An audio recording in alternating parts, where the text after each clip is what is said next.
Bonjour à tous, bienvenue dans cette nouvelle petite vidéo de présentation. Donc me revoici un petit peu sur les nouveaux projets, j'avais quand même un petit peu de boulot à finir et à faire. Donc voilà, les chantiers sont terminés pour la plupart. Donc je vais pouvoir reprendre un petit peu la passion de la rénovation. Donc pour ce nouveau projet, vous l'avez vu, ça va être sur une base de remorque off-road. Voilà, donc je remercie déjà le copain qui me permet de faire cette vidéo, qui m'a revendu la remorque. Donc c'est sur une base de Bantam. Ce sera une petite rénovation, changement de la couleur, remplacement des quelques éléments cassés, surtout les charnières, il y a rien de méchant. Donc elle est en très bon état. Donc on va se faire plaisir là-dessus et je vous fais une petite présentation de la remorque. Voilà, donc les pieds de stabilisation. Derrière,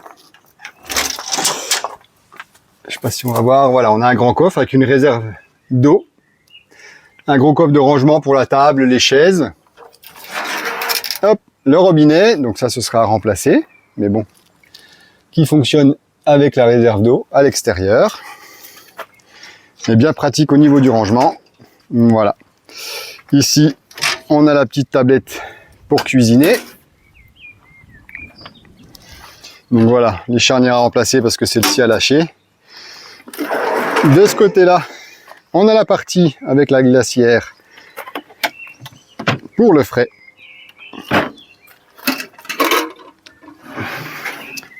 Ici, la plaque de cuisson.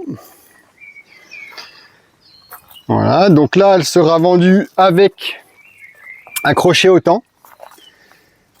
Donc, pour ceux qui connaissent pas, en fait, c'est un crochet qui est fait pour se déverrouiller. On le déverrouille ici.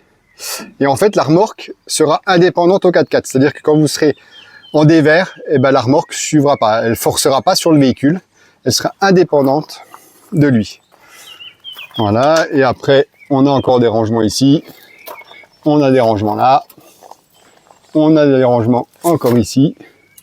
Avec au fond, bon là, il y a les cales, la batterie auxiliaire, la petite bouteille de gaz pour la cuisine. Voilà. Pour cette partie qu'on va attaquer, changer les joints, vous voyez, pour l'étanchéité de la remorque. Donc ça va faire un petit projet bien sympathique. Mais avant toute chose, on se dirige ici. Et j'ai enfin récupéré le moteur du Sprinter.